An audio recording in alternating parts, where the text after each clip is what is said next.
الحمد لله نحمده ونستعينه ونستغفره ونؤمن به ونتوكل عليه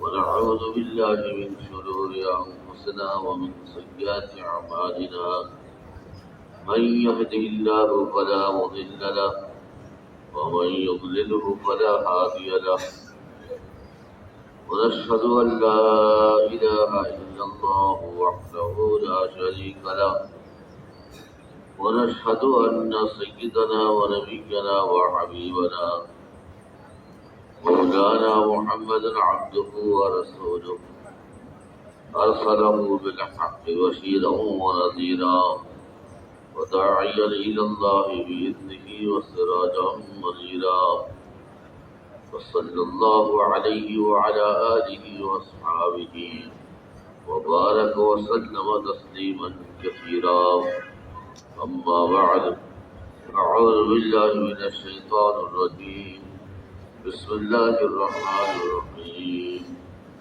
إنا عرضنا الأمانة على السماوات والأرض والجبال فأبين أن يحملنها وأشفقن منها وحملها الإنسان إنه كان ظلوما جهولا وقال الله سبحانه وتعالى وبشر عبادي الذين يستمعون القول ويتبعون أحسنه أولئك الذين هداهم الله وأولئك هم أولو الألباب قال رسول الله صلى الله عليه وسلم والذي نفسي بيده لا تدخلوا الجنة حتى تؤمنوا ولا تؤمنوا حتى تحابوا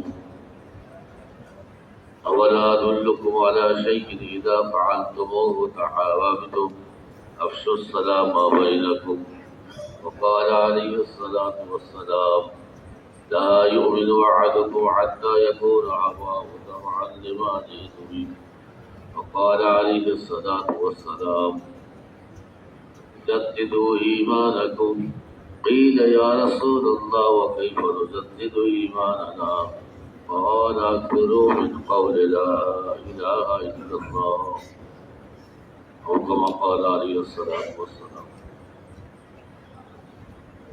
ভাই যারা বসি নেই মেহরবানি বসে বলি ভাই বসতে কেন দেরি হইতেছে এটা বহুত আফসোসের কথা জলদি করে বসে পড়ি প্রত্যেক জামাতের মধ্যে তো আমির আছে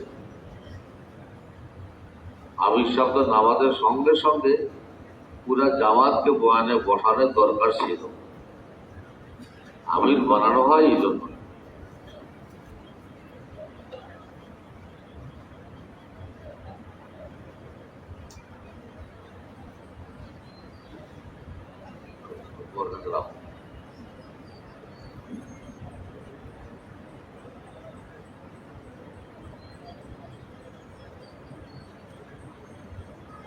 জলদি করে বসে পড়ি জলদি করে বসে পড়ি যারা বসে মিলে বসে শেষ পর্যন্ত বসার জন্য নিয়ত করে বসে যেন মাঝখানে উঠতে না হয় দিনের কাম শেষ পর্যন্ত করতে হয় তখন গিয়ে আমল হয় দিনের যত কাম আছে শুরু করতে হবে শেষ করতে হবে নামাজের মতো রোজার মতো নামাজের যেরকম তাকবীরে তাহরিমা আছে আবার সালাম ফেরানো আছে মাঝখানে কিন্তু আজকে কিছু নেই ফজর নামাজ 2 রাকাত এক রাকাত পরে গিয়ে এক কাপ চা খাই আসলো তা পারবে না শুরু করতে হবে সালাম ফিরিয়ে শেষ করতে হবে রমজান মাসে সেহরি খাইয়া শুরু করতে হবে ইফতারি করে শেষ করতে হবে মাঝখানে শুধু খাইলে রোজা হবে না সুফে সাপে খাইলেও রোজা হবে না মাঝখানে খাইলে যেরকম রোজা হবে না, মাঝখানে উঠলেও আমল হবে না। মাঝখানে উঠাউঠি করলেও আমল হবে না, শেষ পর্যন্ত বসতে হবে। আর শেষ পর্যন্ত বসতে গেলে একটু কষ্ট হবে, শেষ পর্যন্ত বসতে গেলে কষ্ট হবে। আর এই কষ্টের মধ্যেই হইল ফায়দা। ফায়দাটা কোথায়? যে কষ্টের মধ্যে দিনে কাম করতে কষ্ট হইতেছে, মসজিদে যাইতে কষ্ট হইতেছে, 2.5 ঘন্টা লাগাইতে কষ্ট হইতেছে, 3 চিল্লা পুরা করতে কষ্ট হইতেছে। কিন্তু কষ্ট হইলেও এই কষ্টের ভিতর দিয়ে আমাকে দিনের কাম ঠিক রাখতে হবে। কষ্টের মধ্যে দুনিয়ার কাম ছুটতে পারে, দুনিয়ার কাম পিছিয়ে রাখতে পারে। এতে ক্ষতি হইলে সামান্য ক্ষতি হবে, ওনাকে জাগাই দাও। যার যার মাথা নিচে হয়েছে, অনেকের মাথা নিচে হয়ে গেছে, জাগান। যার যার মাথা নিচে হয়েছে 3 জনে ধরেন, 3 জনে ধরে মাথা উঁচা করে দেন।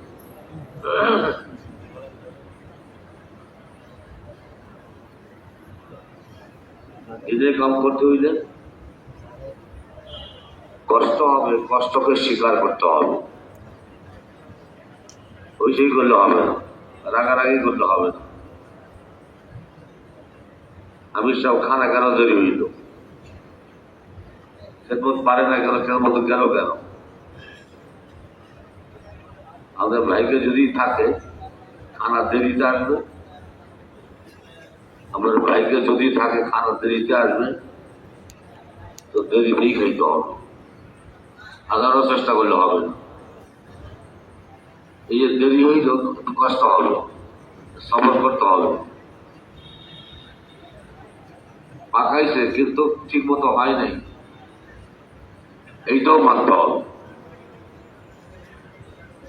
যারা খেদমতে ছিল ঠিক মতো পাকাইতে পারেনি, ভুলে লবণ দেয়নি, ভুলে লবণ না দিয়া, ভুলে লবণ না দিয়ে চিনি দিয়েছে, চিনি। কথা বুঝতে পারছেন? চার মধ্যে ভুলে চিনি না দিয়া দিছে লবণ, এরকম হয়ে গেছে। এক বুড়ি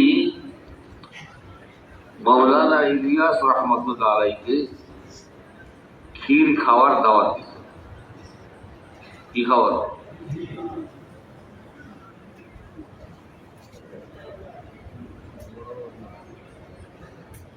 কিন্তু বুড়ি ক্ষীর পাকাইতে গিয়া ভুলে চিনি না দিয়া যে পরিমাণ চিনি ওই পরিমাণ লবণ দিচ্ছে।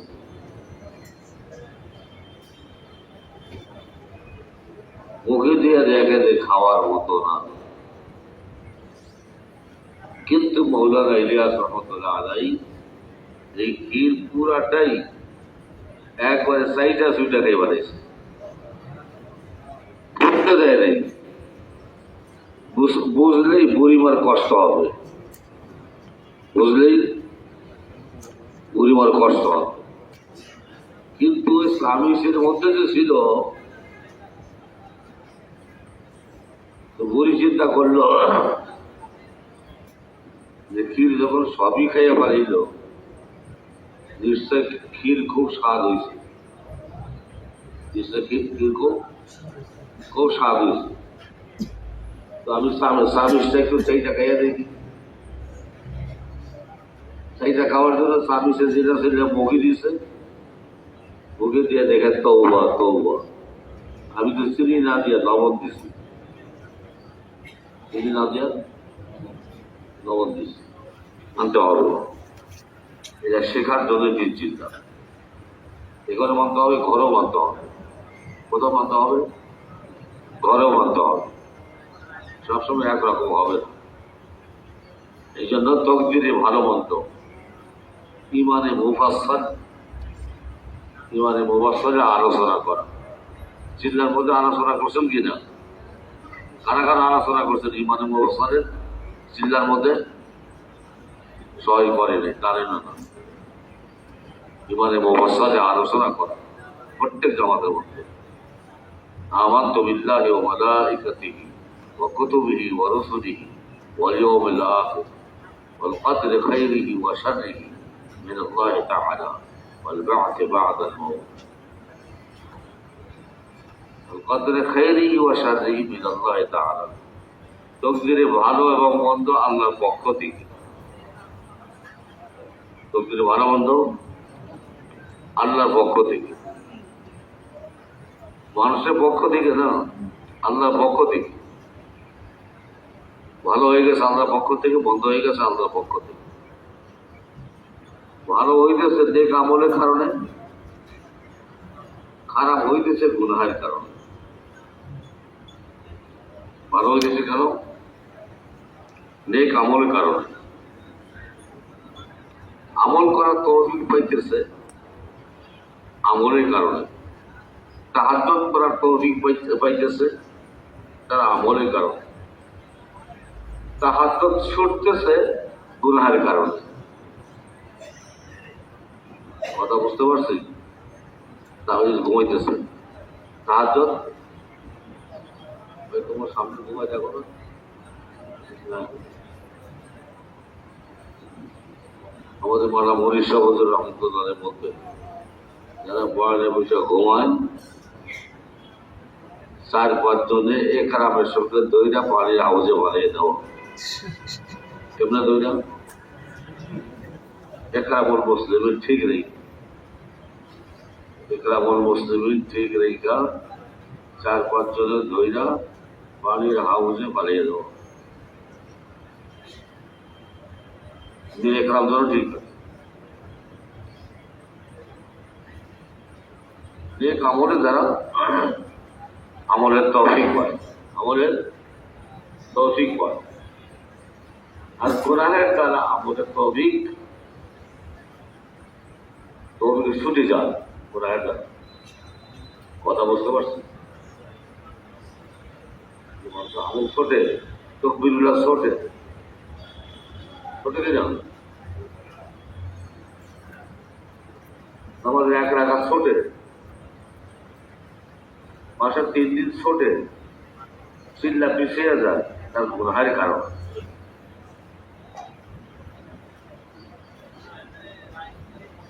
আমল যত ছুটবে তার গুনাহের কারণ এই জন্য সবসময় আল্লাহর কাছে নেক আমলের তৌফিক চাওয়া নেক আমলের গুনাহ থেকে বাঁচার তৌফিক চাওয়া নেক আমল করার আর গুনাহ থেকে বাঁচার তৌফিক চাওয়া ওই লোকটাকে জাগা প্রত্যেকে যদি লক্ষ্য রাখে আমারা বলা প্রয়োজন হয় না নেক আমল করার আর গুনার কাম সারার কথা বুঝতে হবে নেক আমল করার আর কি গুনার থেকে গুনাহ সারার তৌফিক চাইতে হবে নেক আমল করলাম গুনাহ ছাড়তে পারলাম না নেক আমল করলাম কিন্তু গুনাহ ছাড়তে পারলাম না নেক আমল করেও আমি পুরাপুরি আগাইতে পারবো না নেক আমল কম করতেছে নেক আমল একটা বাদ দেয় না সকাল থেকে রাত নিয়ে রাতের শোয়া পর্যন্ত যত আমল আছে সব আমলই করতেছে কিন্তু গুনার থেকে বাঁচতে পারে এই দিনের মেহনত করে আমল করে তাহাজ্জুদ করেও আগাইতে পারবে না কারণ যখনই মানুষ কোনো নেক আমল করে তখন আল্লাহর দিকে একটু আগাইয়া যায় কোন দিকে উঠে ওঠে একবারও যদি বলে আল্লাহ একবার বলছে আল্লাহ একটু আগে গেছে একবার বলছে সুবহানাল্লাহ একটু আগে গেছে 2 রাকাত নামাজ পড়ছে একটু আগে গেছে চেষ্টা করছে, আগে গেছে, শেষ সাথে উঠছে, আগে গেছে। শেষ সাথে উঠতে গিয়ে যে কষ্ট হয়েছে,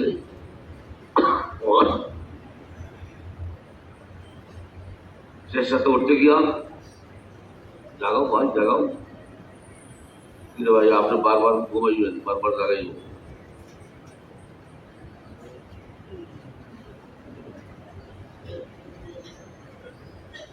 শেষ সাথে উঠতে গিয়ে যে কষ্ট হয়, এই কষ্টের দ্বারা আরো বেশি আগায়।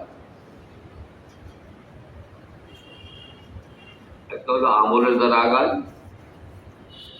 একটা হলো আমলের দ্বারা আগায়, আর একটা আমল করতে যে কষ্ট হয়, ওই কষ্টের দ্বারা আরো বেশি আগায়। একটা অজু করলো, সে আগাইল, অজু করলো, অজুর প্রত্যেক ফোটায় ফোটায় তার গুনাহ ধরে বসলো।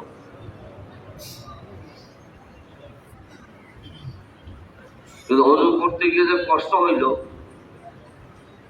ঠান্ডা পানিতে উজু করলো, এই কষ্টের দ্বারাও সে আগে গেল। দিনের যত কাম আছে, এই কাম করতে গিয়ে যদি কষ্ট হয়, এই কষ্টের দ্বারা মানুষ আগাইতে থাকে। মানুষের জিন্দিগিতে বিভিন্ন পরেশানি আসে, মুসিবত আসে, আল্লাহ রাস্তা আসে চিল্লার মধ্যে, 3 চিল্লার মধ্যে। তারপরে হঠাৎ করে আঙ্গুলটা কেটে গেল, বেগুন কাটতে গিয়ে, আলু কাটতে গিয়ে আঙ্গুল কাটলো, উজু করতে গিয়ে পা পিছটা পড়ে গেল। বিভিন্ন ঝামেলা মুসিবত মানুষের জিন্দিগিতে আসতে থাকে। ঘরেও আসে, বিবির উপর আসে, ছেলেমেয়ের উপর আসে, বাপ মার উপর আসে। মুসিবত কখন আসবে এটা কেউ বলতে পারবে না, কেউ বলতে পারবে না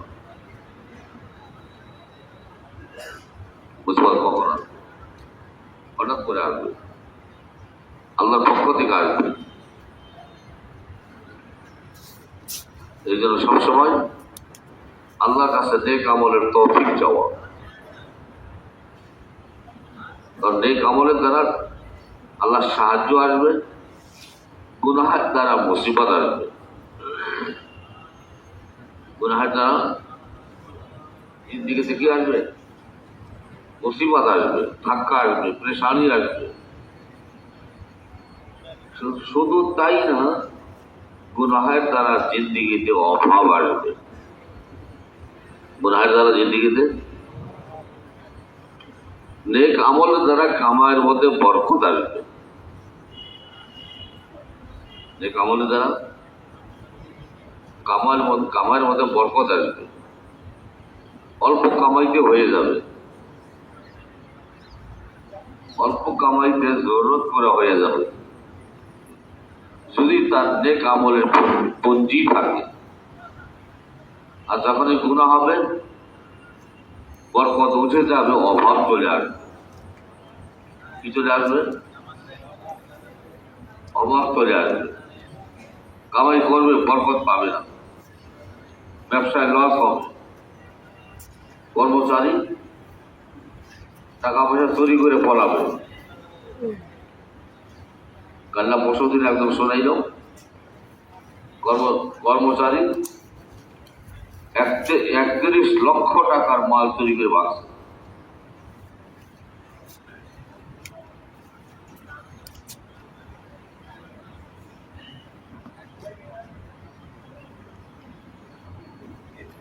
নেক আমলের দ্বারা আল্লাহর সাহায্য আসতে থাকে, গুনাহের দ্বারা অভাব আসতে থাকে। একদিকে মুসিবত আসে গুনাহের দ্বারা, আর একদিকে অভাব আসে। নেক আমলের দ্বারা আল্লাহ মোহাব্বত পয়দা করে দেয়, গুনাহের দ্বারা ঝগড়া লাগে। গুনাহের দ্বারা কি হয়? ঝগড়া পরিবেশ কায়েম হয়ে যায়।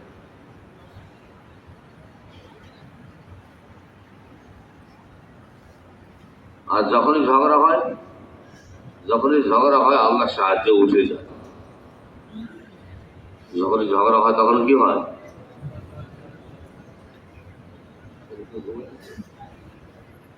যখনই ঝগড়া হয় তখন কি হয়? আল্লাহ সাহায্যে উঠে। আর যখনই মিল মোহাম্মতে চলতে পারে, জুড়ি মিলে চলতে পারে, তখনই আল্লাহ পাক তাদেরকে দিন জিন্দা করার জন্য ব্যবহার করে। যখনই যে কোনো মহল্লা, যে কোনো হালকা, যে কোনো থানা, যে কোনো জেলা, যে কোনো দেশের লোক মিল মোহাম্মতে চলবে, মিল মোহাম্মতে চলবে, তা আল্লাহ তাদেরকে দিন জিন্দা করার জন্য উসিলা বানাবে। কি বানাবে? উসিলা বানাবে। ঝাড়ুর মতো। কিসের মতো? ঝাড়ুর মতো।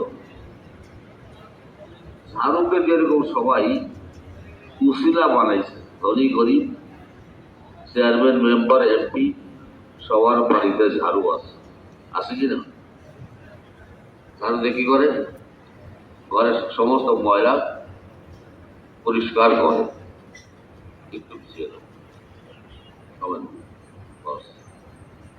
ঘরে সমস্ত ময়লা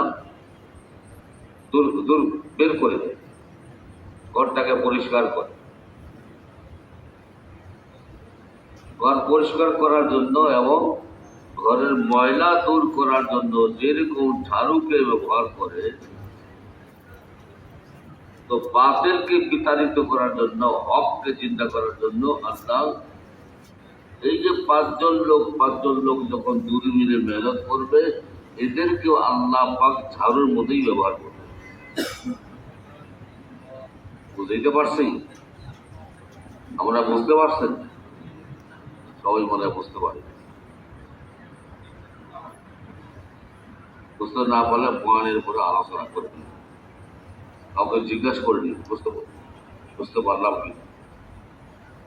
তখনই যে কোনো জামাতের মধ্যে জলমিল আছে, ওই জামাত নগদ জামাত বের করতে পারবে, পাঁচ আমল জমাইতে পারবে। যে জামাতের মধ্যে জোরমিল নাই, ওই যে জামাতের সাথে খালি ঝগড়া করে, ওই জামাতের দ্বারা কিছুই হবে না।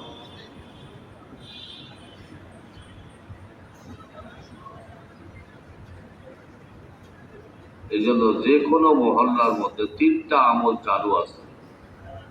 ওইটা আমল, এক নম্বরে ওই মহল্লার সাথীরা মসজিদকে আবাদ করে। কি করে? মসজিদকে আবাদ করে।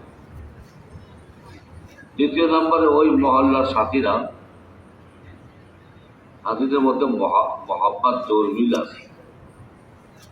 এই মহল্লার সাথীদের মধ্যে, মহল্লার ধনী আছে, গরিব আছে, শিক্ষিত আছে, রিক্সাওয়ালা আছে, ওর মধ্যে কি আছে? বলেন?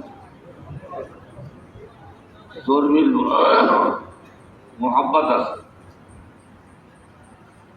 আর তৃতীয় নম্বরে ওই মহল্লার সাথীরা শেষ রাত্রে উঠা তাহাজ্জুদ করে আল্লাহর কাছে ইস্তিগফার করে, আল্লাহর কাছে নিজের গুনাহের জন্য মাফ চায়, না বলে ইস্তিগফার।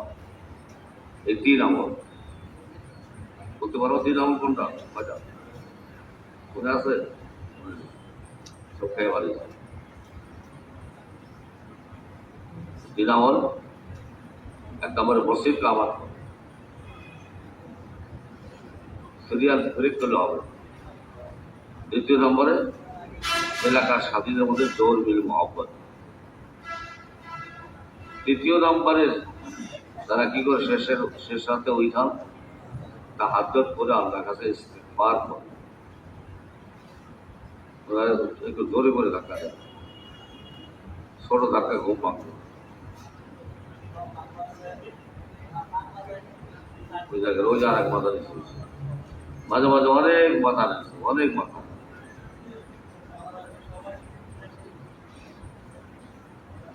ইস্তেগফার তো সারাদিনই করতে পারে। ইস্তেগফার ইস্তেগফার শক্তিশালী একটা আমল। আমাদের 3 তসবির মধ্যে ইস্তেগফার আছে কিনা? এই ইস্তেগফারটা শক্তিশালী আমল। যে ইস্তেগফারের উপরে আল্লাহ ওয়াদা করছেন, ইউমদিদকুম বিআমওয়ালিন ওয়া বানিন। আল্লাহ পাক রব্বুল আলামিন ইস্তেগফারের দ্বারা কি করবে? তোমাদেরকে মাল দিয়া সাহায্য করবে, ছেলে মেয়ে দিয়াও সাহায্য করবে।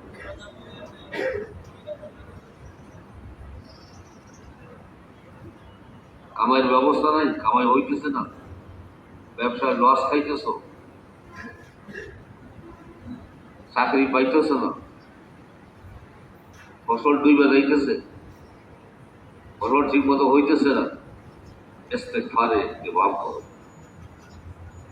ইমাম ইস্তেগফার, কথা বলতে বলতে ইস্তেগফার করলে হবে না। আমির মোহাম্মদ হুই রাখা গাড়ির কাছে হেরান দিয়ে বসে ইস্তেগফার করলে হবে না।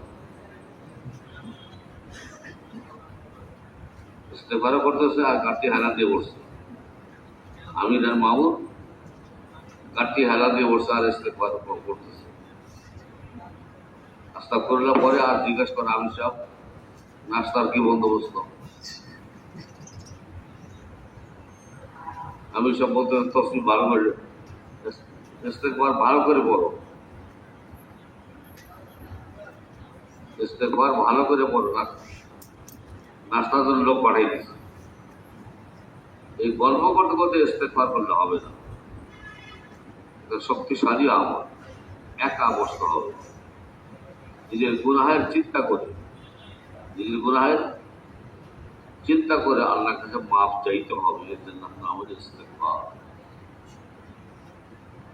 হাসান বসরি রহমতুল্লাহ আলাইহি বসে আছে, সামনে অনেক মুরিদান বসা।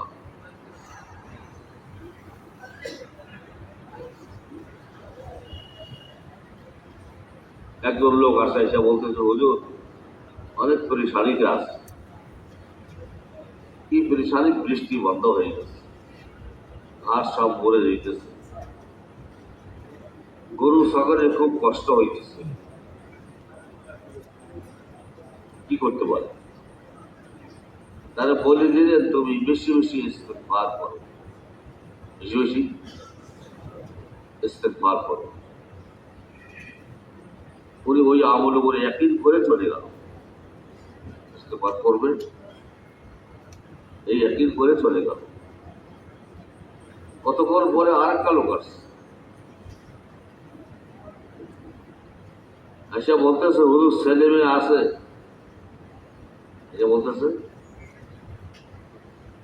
ছেলে মেয়ে আছে কিন্তু কামাই নেই, খাবি কি? ছেলে মেয়ে আছে, খাবি কি?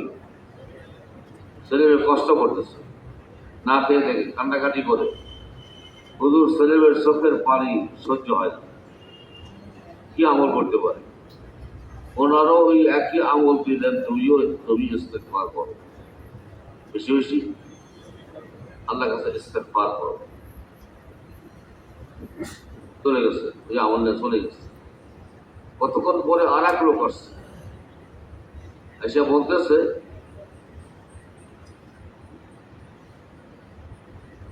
কামাই আছে, কামাই আছে, ছেলে মেয়ে না। আর আগের লোক কি বলতেছে? ছেলে মেয়ে আছে, কামাই নাই, খাবে কি? আর পরের লোক বলতেছে, কামাই আছে, ছেলে মেয়ে নাই, খাবে কি? খাবে কি আর খাবে কে? দুটি বিপদ। ওনারও বলে দিলেন, তুমি ইস্তেগফার করো। তিনজনই ওই একই আমলে চলে গেল। যারা মুরিদান বসা ছিল, তারা জিজ্ঞাসা করতেছে, হুজুর বুঝে আসলো না। তিনজন তিন সমস্যা নিয়ে আসলো, আর আপনি তিনজনকে একই আমলের কথা বলে দিলেন। সমস্যা সব তিন রকমের, কিন্তু আমল তো একটাই পাত্তাই দিলেন। তখন গিয়ে উনি বলতেছে, হাসান বসরি রহমতুল্লাহ আলাইহি বলতেছেন, তোমরা কি কোরআনের ওই আয়াত পড়ো নাই যে আয়াতের মধ্যে আল্লাহ ফরমাইছেন, ফাকুলতু আস্তাগফিরু রাব্বাকুম ইন্নাহু কানা গফফারা। আল্লাহ বলতেছে তোমরা বেশি বেশি আল্লাহর কাছে কি করো, ইস্তেগফার করো, যেহেতু আল্লাহ পাক বেশি মাফ করতে বলা। গফফার শুধু মাফ করতে বলা না, বেশি মাফ করতে বলা। ইস্তেগফারের দ্বারা কি হবে? ইউরসিলিস সামাআ আলাইকুম মিদরারা। ওই যে বৃষ্টি বন্ধ হয়ে গেছে, ওই ইস্তেগফারের দ্বারা আল্লাহ পাক আসমান থেকে মুষলধারে বৃষ্টি না, শুধু মুষলধারে আল্লাহ বৃষ্টি বর্ষণ করবে।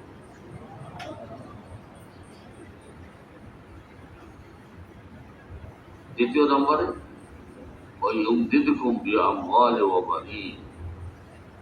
ওই ইস্তেগফারের দ্বারা আল্লাহ মাল দিয়াও সাহায্য করবে, ছেলে মেয়ে দিয়াও সাহায্য করবে। মাল দিয়াও সাহায্য করবে, ছেলে মেয়ে দিয়াও সাহায্য করবে। এই জন্য আমাদের দিনের মেহনত করতে গিয়া অলসতা হয়, আমল ছোটে, গুনাহের কারণে, অলসতার কারণে। তখনই পেরেশানি আসে, মুসিবত আসে, অভাব আসে, অ্যাক্সিডেন্ট হয়। অ্যাক্সিডেন্ট এই 2 দিন আগে আমাদের এক সাথী হজে যাওয়ার জন্য হাজি ক্যাম্পে যাবে, এর মধ্যে হঠাৎ করে অসুস্থ হয়ে পড়ল। তারপর হাসপাতাল নিয়ে গেল। রিপোর্ট আসলো যে স্ট্রোক করছে।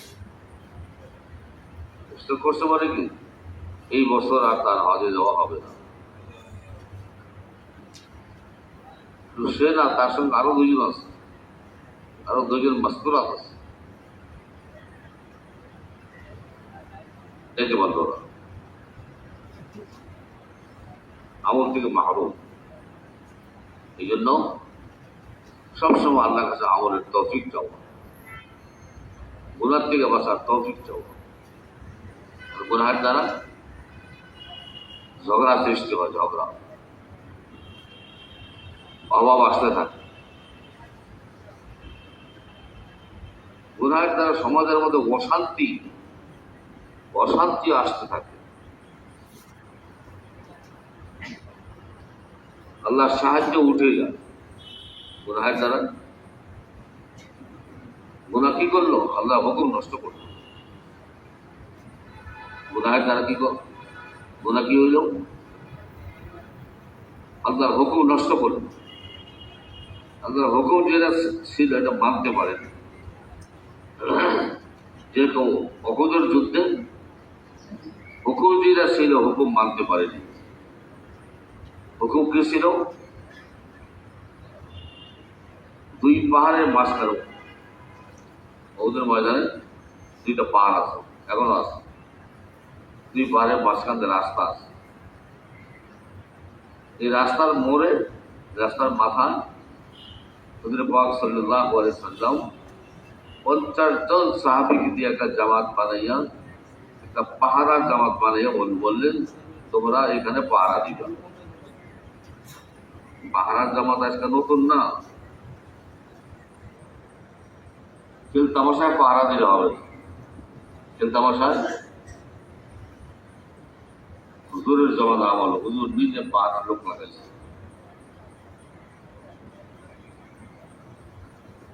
কিন্তু এই 50 জন এই হুকুম মানতে পারেননি।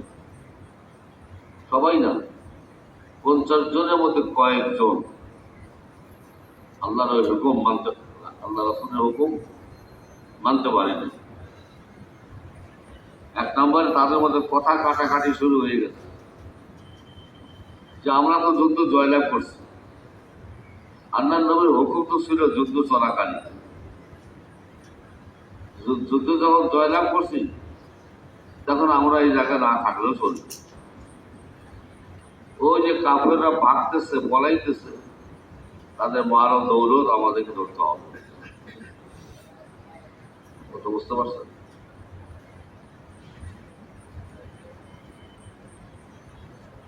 দ্বিতীয় নম্বরে তাদের মধ্যে কথা কাটাকাটি, ঝগড়া। তৃতীয় নম্বরে তারা আমিরকে মানতে পারল না। আমির সাহেব বলতেছেন আমরা এই জায়গা ছাড়তে পারবো না যতক্ষণ পর্যন্ত আল্লাহর নবী আমাদেরকে নিষেধ না করবেন, চলে যেতে না বলবেন, ততক্ষণ পর্যন্ত আমরা এই জায়গা ছাড়তে পারবো না।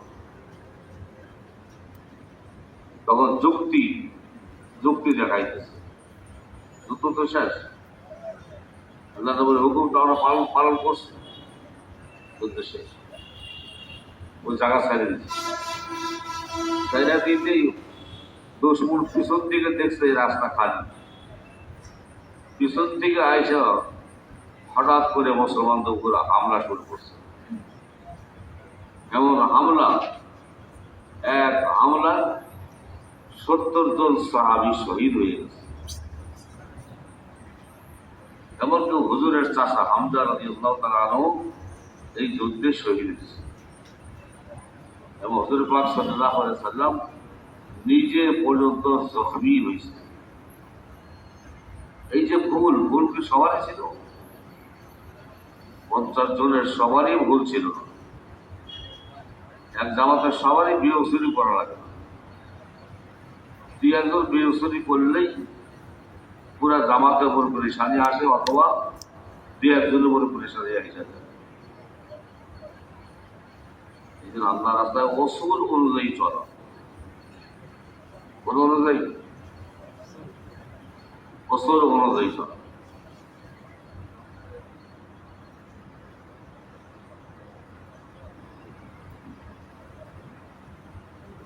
আরেকটা ভুল ছিল তাদের নজর চলে গেছে দুনিয়ার দিকে।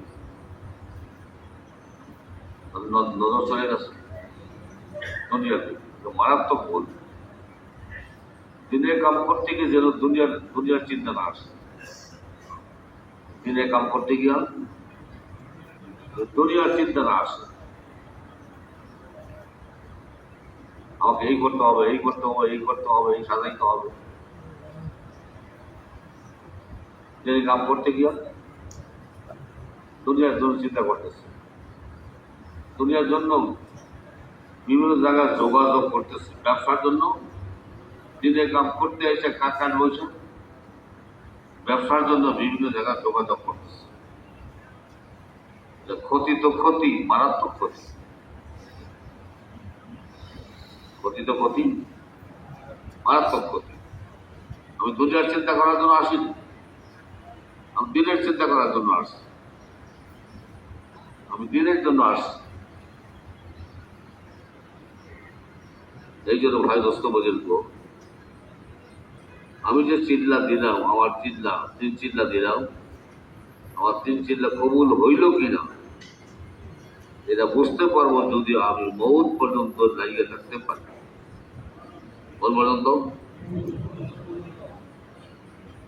আমি যে 3 চিল্লা দিলাম, আমার 3 চিল্লা কি হইল, কবুল হইল কিনা। কবুলের পরিচয় কি? মৌত পর্যন্ত লেগে থাকতে পারে। এই জন্য মৌত পর্যন্ত লেগে থাকার জন্য আল্লাহর কাছে দোয়া করতে হবে। একটা আমি 3 চিল্লা দিয়ে দিলাম, মাশাআল্লাহ, বহুত বড় নিয়ামত। সামনে প্রত্যেক বছর 3 চিল্লা দিতে পারে, এইটার জন্য চেষ্টা করে, তৌফিক চান। ভিতরে ভিতরে পাক্কা নিয়ত করে নেন, প্রত্যেক বছর 3 চিল্লা দিন।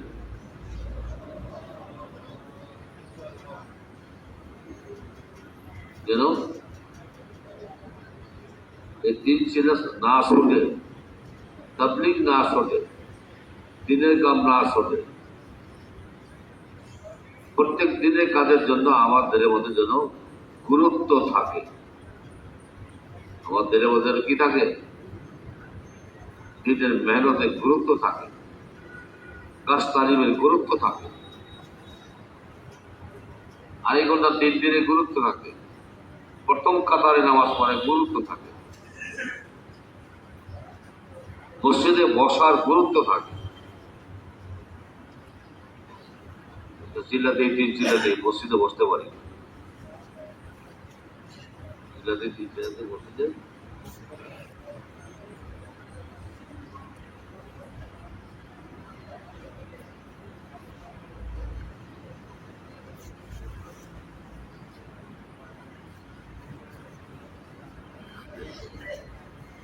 মসজিদে বসা, এটা একটা যোগ্যতার দরকার।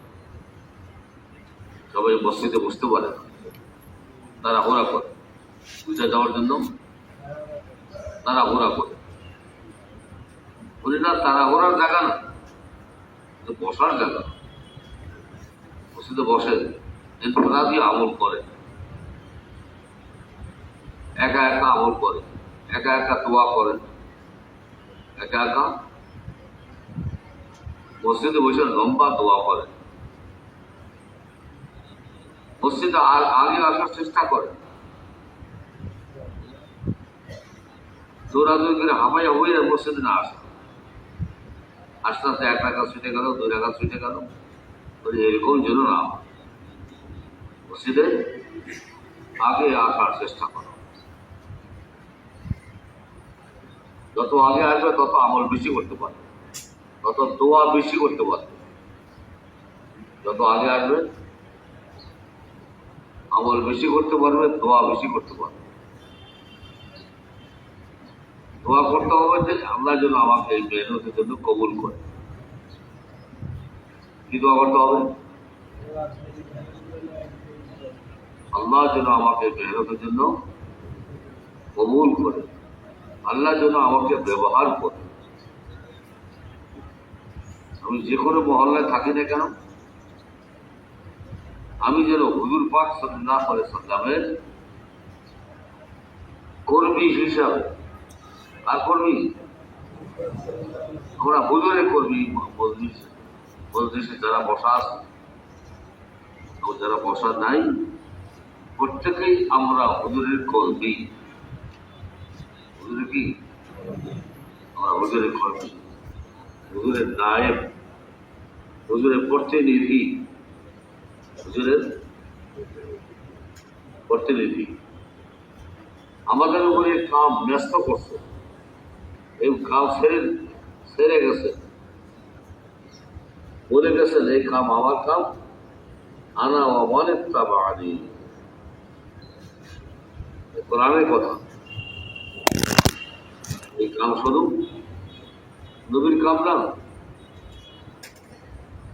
এই কাম শুধু আল্লাহ রাসূলের কাম না। আল্লাহ রাসূল বলে গেছেন এই কাম আমার কাম, ওয়ামানিত তাবানি, কিয়ামত পর্যন্ত যারা আমার ইত্তেবা করবে তাদের কাম এই দাওয়াত ও তাবলীগের কাম। তাদের কাম তাদের কাম এই দাওয়াতের তাবলীগের কাম। কথা বুঝতে পারছেন? তাদের কাম দাওয়াত ও তাবলীগের কাম, আর ব্যক্তির কাম না, তোর শোনার কাম না, তোর আমি সবাই কাম না। অনেকে বলে আপনার তো 7 পন্থী, কি বলে? অনেকে বলে আপনারা 7 পন্থী, বলে একবারে ভুল কথা। 7 পন্থী না, আমরা রাসূল পন্থী। কি বলতে হবে বলেন? আমরা রাসূল পন্থী, রাসূলের কাম করতেছি। আমি যে কোনো মহল্লায় বসবাস করি, আমি ছাত্র হিসাবে বসবাস করব না, আমি কৃষক হিসাবে বসবাস করব না, আমি ব্যবসায়ী হিসেবে বসবাস করব না, আমি মাস্টার হিসেবে বসবাস করব না, আমি ডাক্তার হিসেবে বসবাস করব না।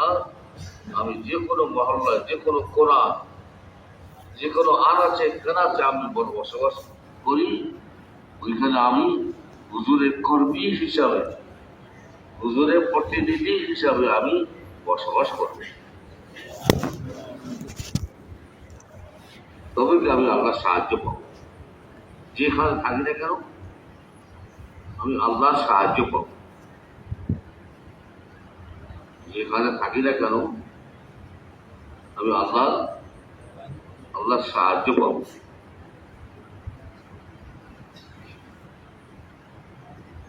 এই জন্য ভিতরে নিয়মকে প্রত্যাহিত হবে। আমরা সবাই হুজুরের কর্মী।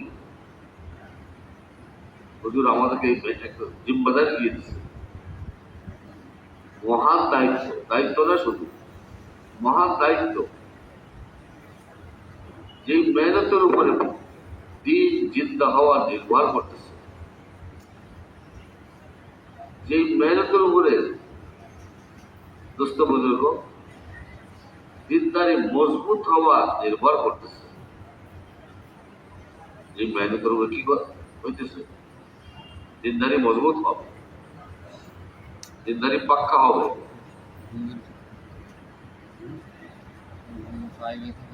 দিনের আল্লাহ হুকুম মানা, হুজুরের তরিকা চলা কামাই মনে করবে। এই মেহনতের দ্বারা, আল্লাহ রাস্তা বের হওয়ার দ্বারা দোস্ত বুজুর্গ তার একই মজবুত হবে। আল্লাহ হুকুম মানার পর মজবুতি আসবে। যতক্ষণ পর্যন্ত আল্লাহ রাস্তা বের না হবে ততক্ষণ পর্যন্ত তার ঈমান কমজোর থাকবে। তার ঈমান কমজোর থাকবে। যখনই এত তিন ছেলের সাথী, পুরাতন সাথী, সেও যদি বসে যায় তার ঈমানের মধ্যে কমজোরি আসতে থাকবে। আর ঈমানের মধ্যে যখনই কমজোরি আসবে আমলের মধ্যে কমজোরি আসবে। জীবনের মধ্যে যখনই কমজোরি, আমলের মধ্যে ঘাটতি, আমল সরতে থাকবে। ফজর নামাজ সরবে, ইশরাক সরবে, সাস্তের নামাজ সরবে, আওয়ামিন সরবে, তাহাজ্জুদ সরবে, কাজ সরবে, তালিম সরবে, একটা পরে একটা সরতেই থাকবে। কেন? তার ঈমানের কমজোরি কারণ। ঈমানের কমজোরি কারণ বের না হওয়ার কারণ। আল্লাহ রাস্তায় বের না হওয়ার কারণে তার কমজোরি।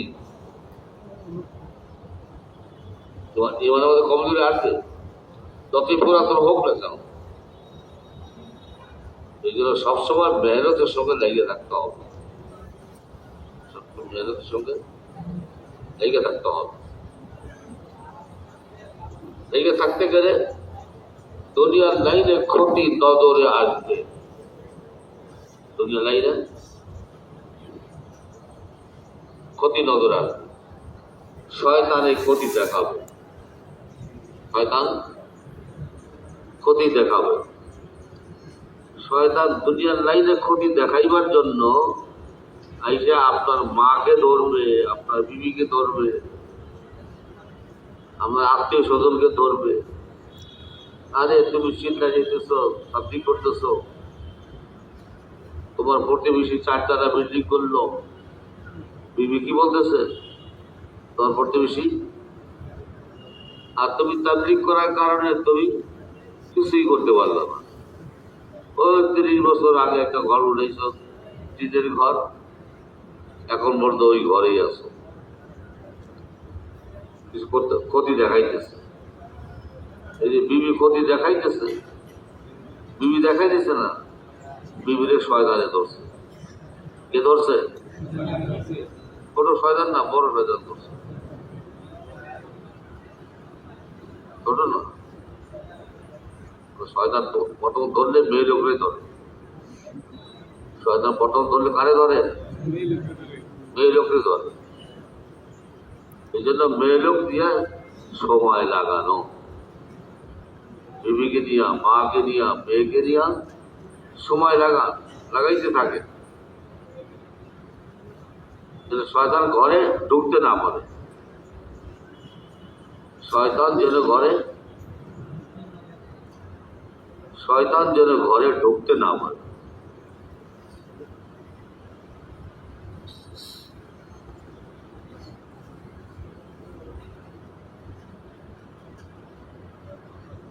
এই জন্য আল্লাহর কাছে ইস্তেকামত চাওয়া, কি চাওয়া? যেন মৌত পর্যন্ত আমি তাবলীগের সঙ্গে লেগে থাকতে পারি। যদি ছুটে যায় মনে করতে হবে আমার দ্বারা গুনাহ হয়েছে। যদি কোনো আমল ছোটে, মাসে 3 দিন ছোটে, কাজ ছোটে, মনে করতে হবে কি হইতেছে, আমার দ্বারা গুনাহ হইতেছে। আর গুনার কারণে আছে আমি দ্বিতীয় কাজটা শরীর হইতে পারলাম না, গুনার কারণে এই মাসে আমি 3 দিন লাগিয়ে পারলাম না। দুনিয়ার ক্ষতির সীমা আছে। আপনি 2 দিন দোকান করতে পারেন নাই, ঠিক মতো বেচাকেজি হয় নাই, লাভ হয় নাই, এই ক্ষতির তো সীমা আছে। কিন্তু 3 দিন লাগান নাই, কাজ করেন নাই, মহল্লা কাজ করেন নাই, দ্বিতীয় কাজটা শরীর হন নাই, এইটার যে ক্ষতি, এই ক্ষতির কোনো সীমা নাই। এই ক্ষতির কোনো সীমা নাই।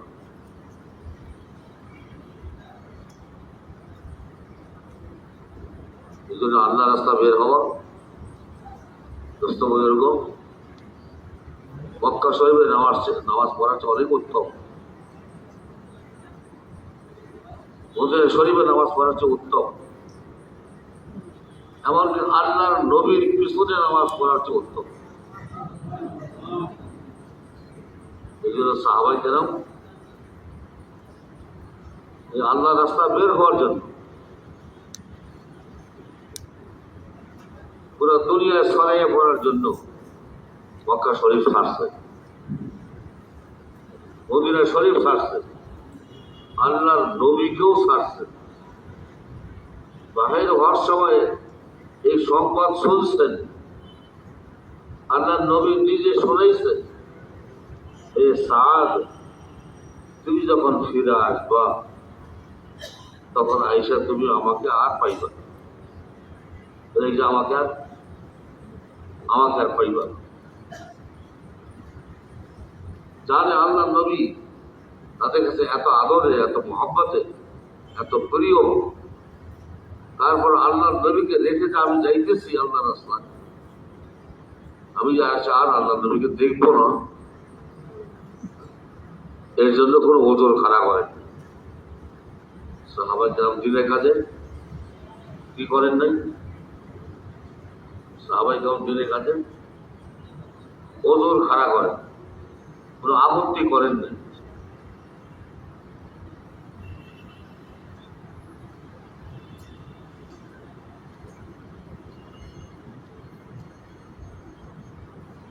দিনের কাজে কোনো আপত্তি করেন। আপত্তি করাটা শোনেন ভাই, দিনের মেহনতের সামনে কোনো ওজোর খাড়া করা, আপত্তি করা আল্লাহ আল্লাহ রাসূল পছন্দ করে না। ভালো করে দেখে, আমি এখন 3 দিনের জন্য বেরোবো, আমার তো ক্ষতি তো নজরে আসতেছে, আমি 3 চিল্লায় বেরোবো, ক্ষতি নজরে আসতেছে। কথা বুঝতে পারছেন? ক্ষতি নজরে আসবে, কিন্তু এই ক্ষতির সীমা আছে। বের হইতে পারলাম না, ওজোর খারাপ করলাম, আপত্তি করলাম, ওজোর দেখাইলাম, এই ওজোর, এই ক্ষতির কোনো সীমা নাই। এই জন্য গ্রস্ত বুজুর্গ সাহাবায়ে কেরাম আল্লাহ রাস্তা বের হইতে কোনো ওজোর খাড়া করতেন না। আজকে তো আমরা নতুন পুরাতন সবাই ওজোর খাড়া করি, নতুন পুরাতন সবাই ওজন খারাপ। ওজন না থাকলেও ঘরে গিয়ে বিবিলি জিজ্ঞাসা করে, বিবি একটা ওজনের কথা বলেন, কথা বুঝতে পারেন? বিবলি কেন জিজ্ঞাসা করলেন? চিল্লা বেরোইবে, চিল্লা বেরোইবে, বিবলি কেন জিজ্ঞাসা করলেন? বিবলি এত বলেন আমি চিল্লা বের হইতেছি, তুমি আল্লাহর উপর ভরসা রাখো। কথা বুঝতে পারছেন? এই জন্য গাছের পাকা খেজুর একটাই মৌসুম, মেয়ে লোকে না খেয়ে, সাহাবাইতে আমাদের বিবিরা না খেয়ে আসে, বাচ্চারা না খেয়ে আসে, বাচ্চারা পেটে কোথায় কাঁদতেছে, মায়েরা সান্ত্বনা দিতেছে, কয়েকটা দিন সবর করো, খেজুর গাইটা নামাবো, তোমাদের কষ্ট দূর হয়ে যাবে। কয়েকটা দিন, 3-4 দিন হাত ধরছে। আর এমন সময় আল্লাহ রাসূল সাল্লাল্লাহু আলাইহি সাল্লাম সাহাবায়ে কেরামকে তাশকিল করলেন নগদ, বাকি না, বাকি নাম, বাকি বাকি নাম, বাকি নগদ তাশকিল করলেন। আল্লাহ নবী ওয়াদা করলেন, তোমরা যদি দিনের হেফাজতে লাগো, আল্লাহ তোমাদের হেফাজতে লাগবে।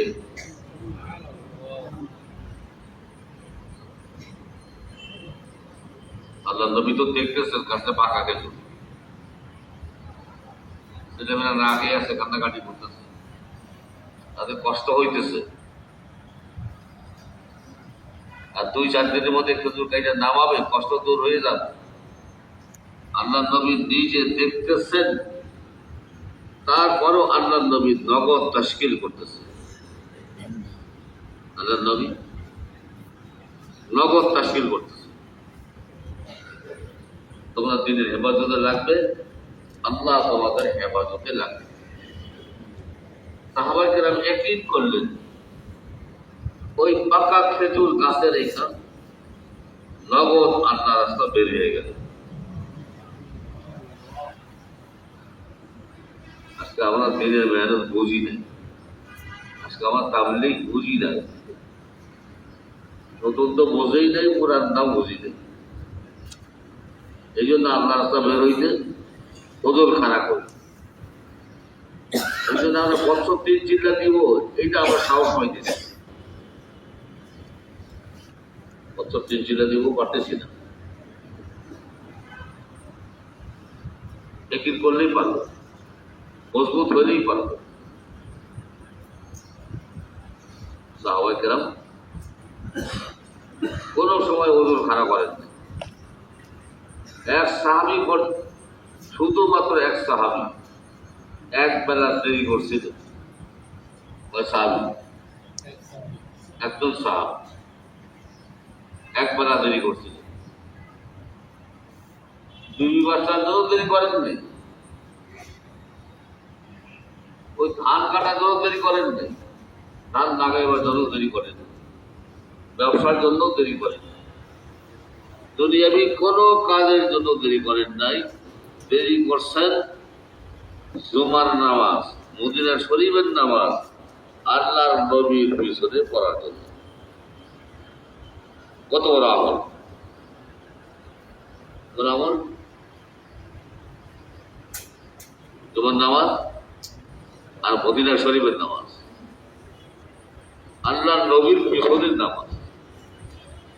এরকম ভাগ্য হবে সবাই? তো কার হবে? আল্লাহ নবীর পিছনে নামাজ পড়বে এরকম সৌভাগ্য কয়জন হবে?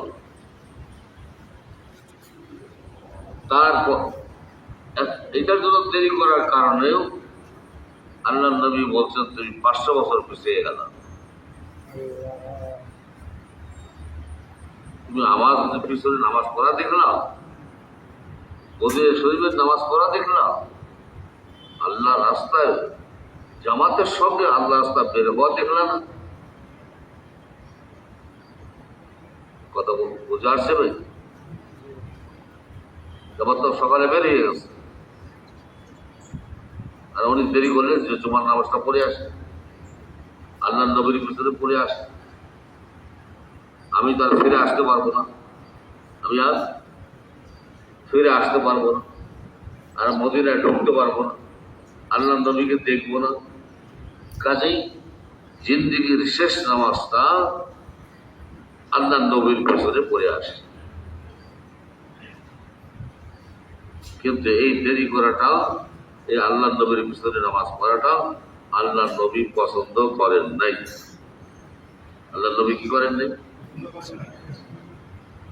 জিজ্ঞাসা করছে, হে আব্দুল্লাহ ইবনে রাওয়াহা, তোমার জামাত কত আগে চলে গেছে?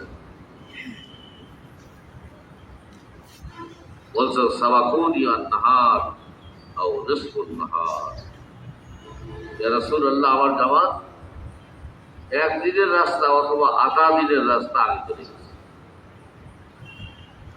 হুজুর ফরমাইলেন, একদিনের রাস্তা না, আধা দিনের রাস্তা না, তারা তোমার চেয়ে সাবাকুকা 500 আম, 500 বছরের রাস্তা আগে গেছে। আল্লাহ নবীর পিছনে নামাজ পড়ার জন্য পিছানোর কারণ, আল্লাহ নবীর পিছনে নামাজ পড়ার জন্য পিছাইলেন, মদিনার নামাজ পড়ার জন্য পিছাইলেন। তারপরও কত পিছিয়ে গেলেন? 500 বছর পিছিয়ে গেলেন। কাজেই এই জন্য সাহাবায়ে কেরাম তাবলীগ বুঝতে ভালো করে বুঝছিলেন। আমার চিল্লা দিতেছি, তাবলীগ করতেছি, কিন্তু আমার তাবলীগ বুঝতেছি না। এই জন্য আমরা ওজোর খারাপ করি, যদি মেহনতে ওজোর খারাপ করি, একই করতে পারি না। আমি যেটা সমস্যা দেখাই দিয়েছি, আর এই সমস্যার সমাধান আল্লাহর হাতে। এই সমস্যার সমাধান কার হাতে? আল্লাহ পাকের হাতে। মেয়ের সমস্যা, মেয়ের বিয়া, এটা আল্লাহ পাকের হাতে। আমি থাকলে দেরি হবে, ছেলে দেখতে হবে, টাকা পয়সা জোগাড় করতে হবে, আত্মীয় স্বজনকে দাওয়াত দেওয়া লাগবে, পরিশ্রম হবে, টাকা পয়সা খরচ হবে। তারপর কাউকে দাওয়াত দিতে ভুলে গেছে, সে আবার কাল ভোলাবে, মেয়ে দিল আমার দাওয়াত দিল না। তো মেয়েকে ঘরে রেখা আমি নগদ 3 চিল্লার জন্য বের হয়ে গেল। আমি যদি ঘরে থেকে মেয়েকে বিয়ে দিতে যাইতাম, টাকা পয়সা খরচ হইতো কিনা? তবে কথা বলেন না, টাকা পয়সা খরচ হইত, অনেক কষ্ট হইত, দৌড়াদৌড়ি হইত, অনেক কিছু সাজানো লাগতো। আমি একই করে বেরিয়ে গেলাম, আমাকে সারে না, ঘরের সাথীরা, এলাকার সাথীরা আমার সারে না। একদিকে তাবলীগের সাথীরা সারে না, আর একদিকে বিবি সারে না। তাবলীগের সাথীরা তো আপনি মেয়ে ঘরে রাখেন, আল্লাহর উপর ভরসা করে আল্লাহর উপর বের হয়ে যান, আল্লাহই ব্যবস্থা করবে। ঘরে গিয়ে বিবিরে শোনায়, বিবি একবারে গরম হয়ে যায়। তাবলীগদের মাথা খারাপ হয়ে গেছে। তাবলীগদের আপনি এরকম উপযুক্ত মেয়ে ঘরে রেখা, আমি মেয়ে লোক একা আপনি আল্লাহর সাথে যাবেন 4 মাসের জন্য, এটা বোঝা আসছে? তাবলীগদের এটা বোঝা আসছে? বিভিন্ন তোমাকে ঠান্ডা। আবার যখন মসজিদে আসে, আবার তাবলীগরা ধরে। আর তাবলীগরা হয় নাসার বান্দা। নাসার বান্দা না হলে দোস্ত বুঝবে তাবলীগ করতে পারে না। তাবলীগের মধ্যে একটা অসুর আছে, সারি নেই।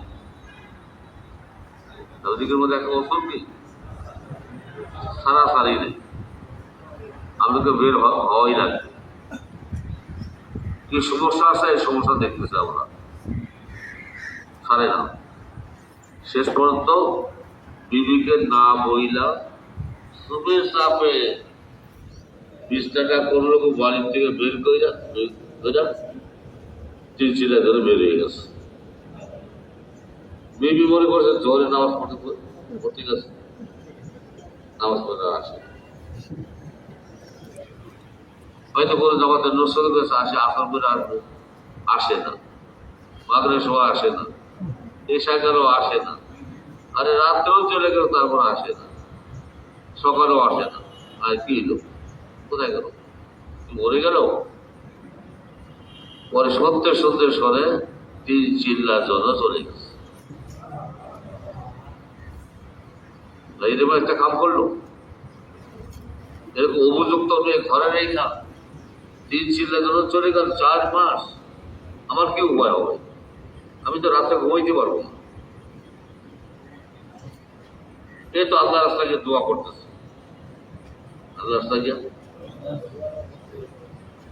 আর বাড়িতে পেনশনের টাকা সব ব্যাংকে রেখে দিচ্ছে, 1 টাকা উঠাই নেই। তোর সামনে মেয়ের বিয়ে শেষ হওয়ার পরে যদি কিছু থাকে তাহলে এটা সংসারের জন্য খরচ করবে, না হয় সব মেয়ের বিয়ের পিছনে খরচ করবে। এই ছেলের জন্য বের হয়ে গেল। 2 মাস যাইতেই জামাতের সাথে ছেলের সাথে মেয়ের বিয়ে ঠিক হয়ে গেল।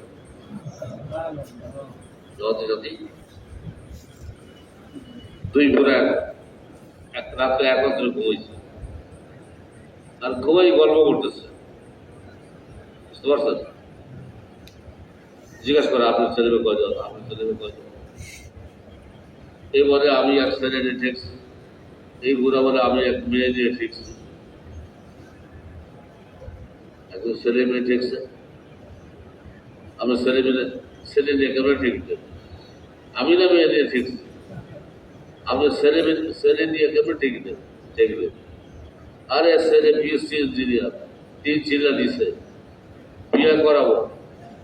কত বড় বড় ঘর থেকে প্রস্তাব আসতেছে, চেয়ারম্যানের ঘর থেকে, এমপি সাহেবের ঘরের থেকে, কত ধনীর ঘর থেকে প্রস্তাব আসতেছে, কোথাও রাজি না। ছেলের এক কথা, দিনদার মেয়ে লাগবে। কি লাগবে?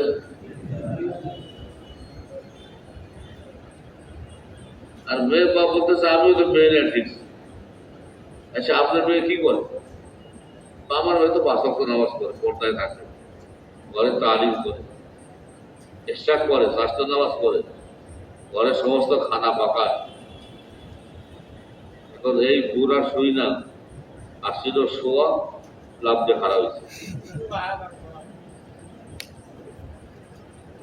লাভটা খারাপ হয়ে বলতেছে ভাই আপনি আমার সঙ্গে ওয়াদা করেন আপনার মেয়েটা আমার ছেলের সঙ্গে দিবে। তার ভাই কেমনি ওয়াদা করবো? আমি তো এখন 3 চিল্লা আসি, আমি এখন আরে 3 চিল্লা থাকেন, আমিও তো 3 চিল্লা আছি। আপনি ওয়াদা করেন, আমি ওয়াদা করতেছি। 2 মাসে আসি, 2 মাস শেষ করতে কাকরাইল যাবো, ওইখানে গিয়ে বিয়েটা পড়াইয়া আবার 2 মাসের জন্য আমাকে দিয়ে যাবো। সারাই না। ওই যে আল্লাহ রাখছে দিচ্ছে, কি রাখছে? বান্দা তুই আমার কাম কর, আমি তোর কাম করব।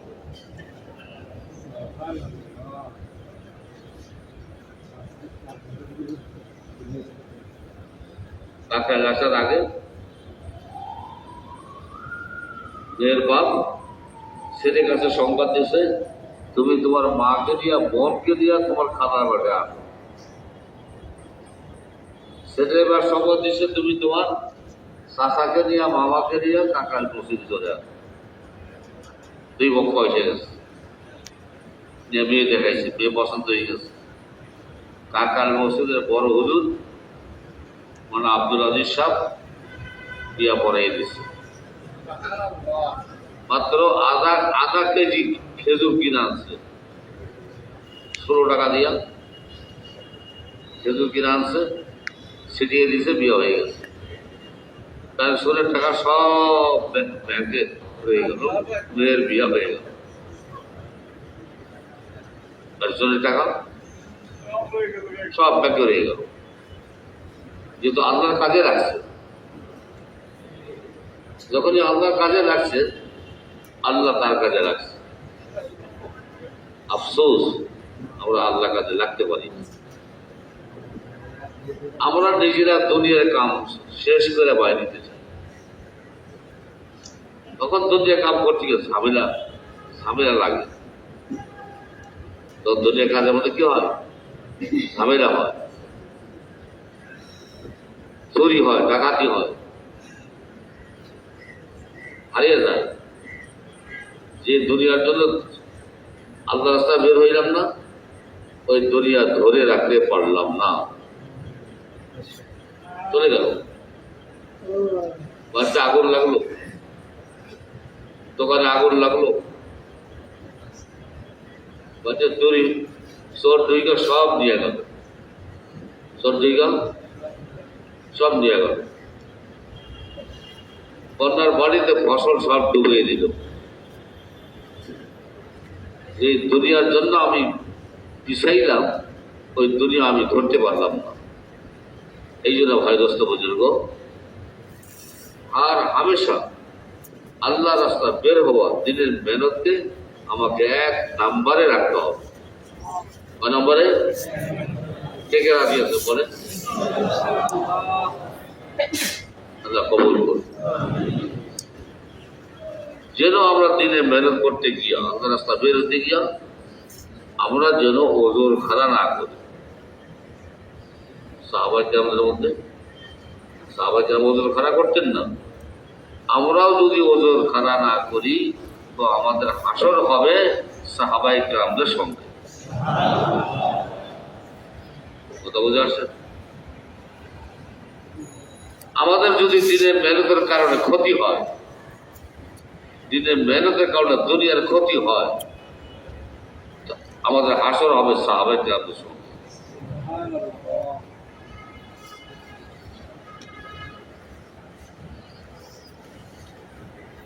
ওজোর করা আল্লাহ পছন্দ করে, ওজোর খাড়া করা আল্লাহ পছন্দ করে। মুসা আলাইহিস সালামের বিবির প্রসব বেদনা, পাহাড়ে উঠছেন আগুন আনার জন্য, পাহাড়ে উঠছেন আগুন আনার জন্য।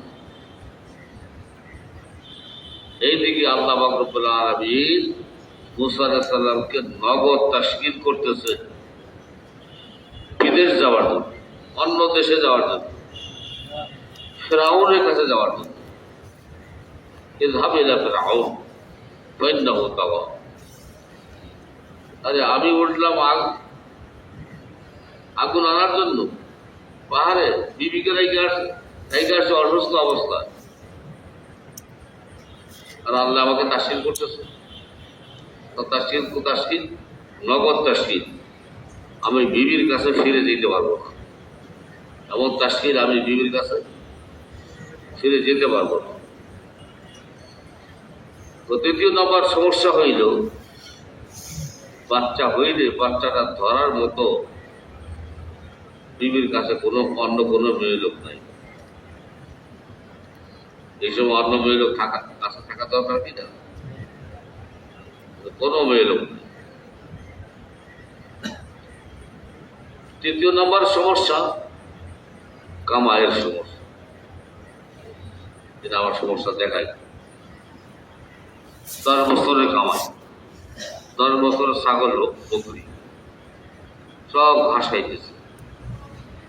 এখন এই সব ছাগল বকরি ফারাইয়া চলে যাইবেন সেই ফিরআউনের কাছে, ছাগল বকরি কে সামলাবে? সামলাবে তো কেউ নাই, কোনো রাখাল চাকর নাই, কোনো আত্মীয় স্বজন নাই। 4র্থ নাম্বারে জানের সমস্যা। আল্লাহ আমাদের যেখানে পাঠাইতেছেন, আল্লাহ আমাকে যেখানে পাঠাইতেছেন, আমি ওইখান থেকেই পলাইয়া আসছি। এখান থেকে ফিরআউনের কাছে পাঠাইতেছেন, আমি তো ওইখান থেকে পরে আসছি। ফেরাউন ঘোষণা দিয়ে দিছে, ফেরাউন ঘোষণা দিছে আমারে কতল করার জন্য।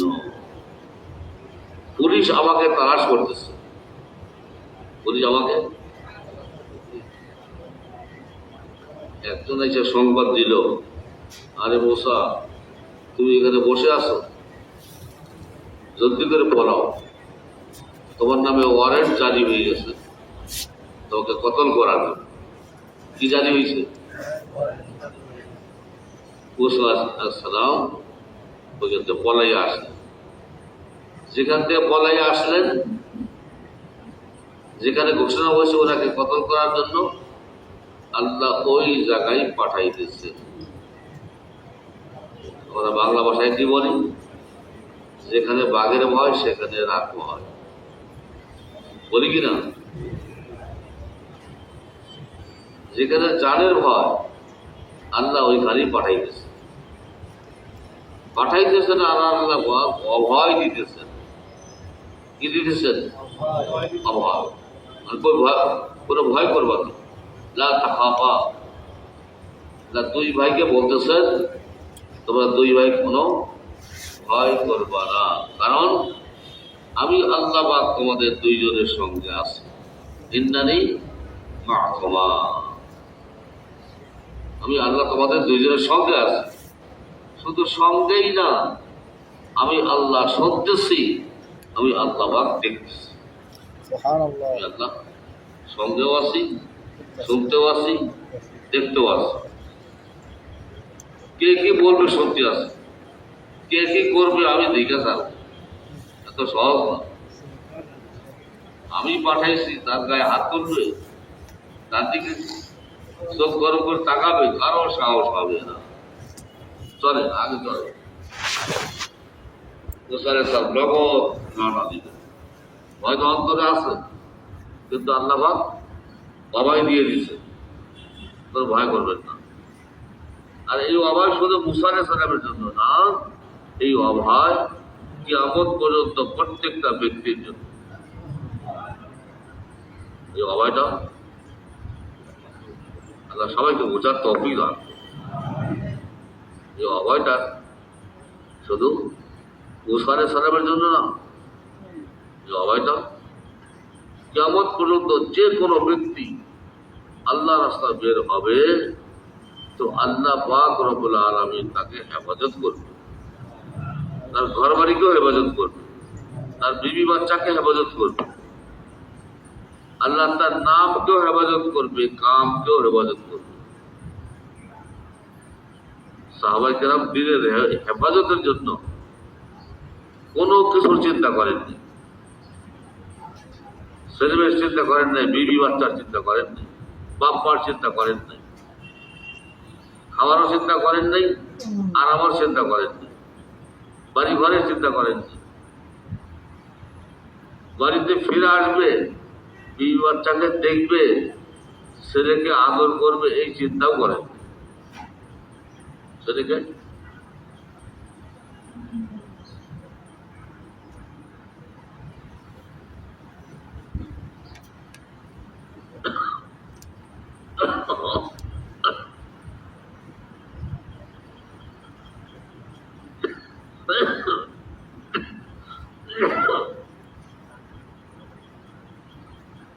সাহাবায়ে কেরাম রুস্তম জগতে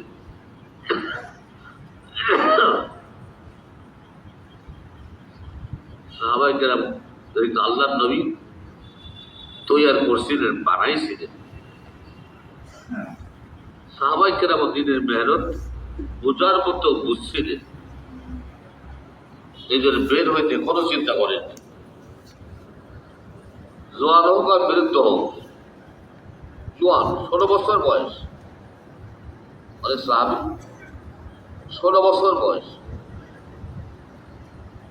আল্লাহর 16 বছর বয়সে বিয়ে করছেন মাত্র 3 মাস আগে। এই অবস্থা আল্লাহর রাস্তায় বের হয়েছেন, আর বাড়িতে ফিরে আসতে পারেননি।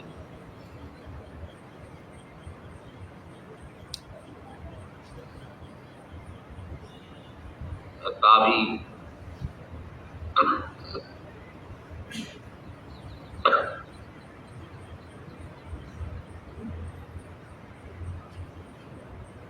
তাবি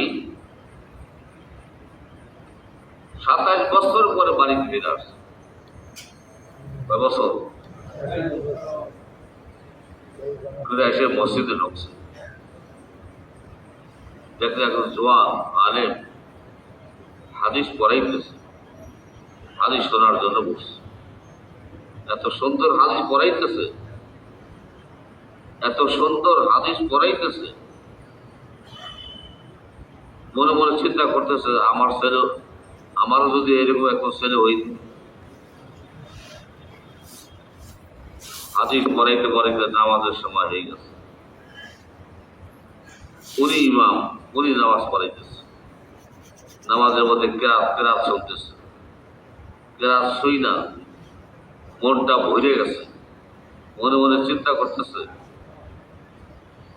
আমারও যদি একজন ছেলে এরকম ইমাম হইত, আমি কত ভাগ্যবান হইতাম।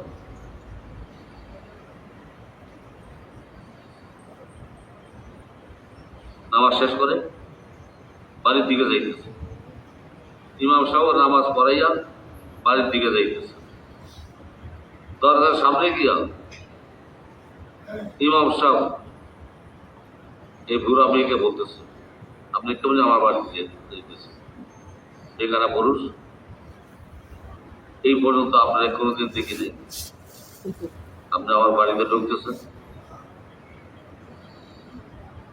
বলতেছে এটা তো আমার বাড়ি, আমার বানানো ঘর, আমার লাগানো কাজ, সবকিছু আমার। আপনি ইমাম সাহেব, আপনি কেমনি আমার বাড়িতে ঢুকতেছেন? আপনি ইমাম সাহেব, আপনি তো থাকবেন মসজিদে, আপনি কেমনি আমরা বাড়িতে ঢুকতেছেন? বাপ বেটায় দরজায় ঝগড়া, ভিতর থেকে মায় শুনছে, মায় শুইনা বলতেছে, বাবা যার সঙ্গে তুমি ঝগড়া করতেছ সে তোমার জন্মদাতা পিতা। তুমি যখন পেটে ছিলা ওই সময় সে আল্লাহ রাস্তা বের হয়ে গেছে, আজকে সে ফিরে আসছে। ছেলে বাপকে দেখে নেই, বাপ ছেলেকে দেখে নেই, এক মেহনতের জন্য। কিসের জন্য? এক মেহনতের জন্য। কথা বুঝতে পারছেন? আমরা ভাই ওই মেহনতের জন্য নিয়োগ করে নেই, মৌত পর্যন্ত ওই মেহনতের সঙ্গে লেগে থাকবে। কথা বুঝতে পারছেন? দুনিয়ার ক্ষতির দিকে দেখবো না, বিবি বাচ্চার কথা শুনবো না, দুনিয়ার কেউ যেন আমাকে ধরে রাখতে না পারে। কথা বুঝতে পারছেন? আমাদের এক মুরব্বী বলতেন, আসছে 1 চিল্লার জন্য, এখন যাবে 3 চিল্লা। বাড়িতে সংবাদ দিচ্ছে বিবির কাছে, বিবি তো গরম হয়ে গেছে, হ্যাঁ তুমি গেলে 1 চিল্লার জন্য, এখন তুমি 3 চিল্লা দিবা। তুমি যদি 3 চিল্লা দাও আমি তোমার ভাতই খাবো। স্বামী 3 চিল্লা দিলে বিবি ভাত খাবে না। এই কথা শুনি না, সে বিবিরে শোনাইছে, আমি 3 চিল্লার দিনে তুই যদি আমার ভাত না খাস তোর খিচুড়ি খাও। আমি 3 চিল্লা না দিলে কি খাবে? খিচুড়ি খাবে। না পোলাও আছে পোলাও খাবি, না বিরিয়ানি আছে বিরিয়ানি খাবি। আমি তো 3 চিল্লা দিয়েই আছি। এরকম মজবুত হইতে পারবেন? হ্যাঁ, আল্লাহ তৌফিক দান।